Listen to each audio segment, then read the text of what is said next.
এই কে তুমি? অন্যদিকে গিয়ে বসো। ওখানে এইভাবে দাঁড়িয়ে আছো কেন? আপনি তো বললেন ওখানে গিয়ে দাঁড়াইতে। অন্য কোথাও গিয়ে দাঁড়াবো। কই গিয়ে দাঁড়াবো যদি একটু দেখাই দিতেন। তুমি কোথায় দাঁড়াবে সেটা আমি দেখিয়ে দিব। আমি তো কইতে পারি না আপনার কোন কোন জায়গা কেনা। বেঞ্চে বসেছিলাম উঠাই দিলেন, ভাবলাম বেঞ্চ মনে হয় আপনার কেনা। বুঝে গিয়ে দাঁড়াইছি, এখন করতেছেন অন্য জায়গায় যেয়ে দাঁড়াইতে। শহরে নতুন তুমি? জি। আসো এখানে বসো। এই জায়গাটা আমার কেনা না, আমি প্রতিদিন অফিসে যাওয়ার আগে এখানে একটু বসি। তোমার বাসা কোথায়? মিঠা পুকুর। ঢাকায় কার কাছে এসছো? কারো কাছে না, রাতে গাড়িতে উঠে পড়ছি, সকালে ওই গেটে নামাই দিছে। চা খাবে? না, আমার অনেক খিদা লাগছে, নাস্তা করবো। এটা খাও। এটা আমার হইব না, সকালবেলা খালি পেটে আমি ফল খেতে পারি না। চলো যাই। কই যাবো? আমার পরোটা ডিম ভাজি এসব খুঁজতে। আসো আসো। নাস্তা শেষ করে কোথায় যাবে? জানি না। এভাবে বাসা থেকে কেউ পালায়? পারলাম তো কি করবো? বুড়ে বেড়ে বিয়ে করবো? তোকে সত্যি না সত্যি তুই বলে ফেরি। অন্য কোথাও ছেলে দেখতে বলতে? আমার কপালে ছেলে নাই, আছে সব বুড়ে বেড়া। এই টাকাটা রাখো। টাকা কি জন্য? নাস্তা বিল দিও। আমার কাছে টাকা আছে, আপনার লাগলে আমার কাছ থেকে নিয়ে যাই। আমার লাগবে না, আমি টাকাটা ব্যাগে রাখো। শোনো, এটা ঢাকা শহর, তোমার কাছে এত টাকা আছে যদি জানে লোকে, তুমি তো ঝামেলায় পড়বে। আচ্ছা, আমার অফিসে যাওয়ার সময় হয়ে গেছে, আমি উঠি। বাইরে পড়লেন? কোথায় ছিল তুমি? হাত ধুতে গেছিলাম। ব্যাগ যদি কেউ নিয়ে যেত? চক্ষু বুঝতে জীবন হাতে লইয়া ঢাকা শহরে ঢুকছি। কই যাবো কি করবো কিছু জানি না, আর আপনি আছেন ব্যাগ লইয়া লইয়া যাইবে। তুমি আমার সাথে চলো।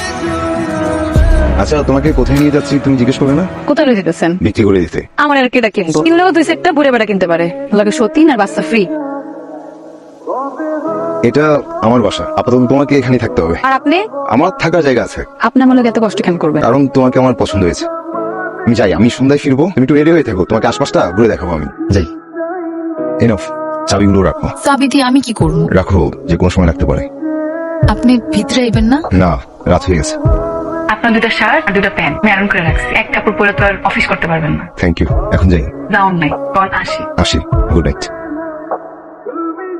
সম্রাট, গাড়ি থেকে ব্যাগগুলো নামাও তো। আবির ভাই তো বাসায় নাই, মাত্রই কই জানি গেল। আমি আছি উপরে। কে আছে? কেন আবির ভাই বউ? আবির ভাই বিয়ে করলো, কাপ চিনিও খাওয়াইলো না। এখন আমি তোমাকে খাওয়াবো। অপরিচিত মেয়েকে কি করে বাসায় ঢুকা? মেয়েটা বিপদে পড়েছিল, তাই এনেছিলাম। ড্রয়ারে কি কি ছিল তোমার? টয়রে কিছু ছিল না। এখন তো তোমার পেটে ছুরি বসালেও তুমি স্বীকার করবে না যে কত টাকা ছিল এটার ভিতরে। টাকা পয়সা গেছে যা। তোমার যদি কিছু হতো? যে ঘরটাকে এত সুন্দর করে গুছালে, সেই ঘরে কিভাবে চুরি করতে পারো? সেদিন রাতের অপমান আমি কখনো ভুলতে পারবো না।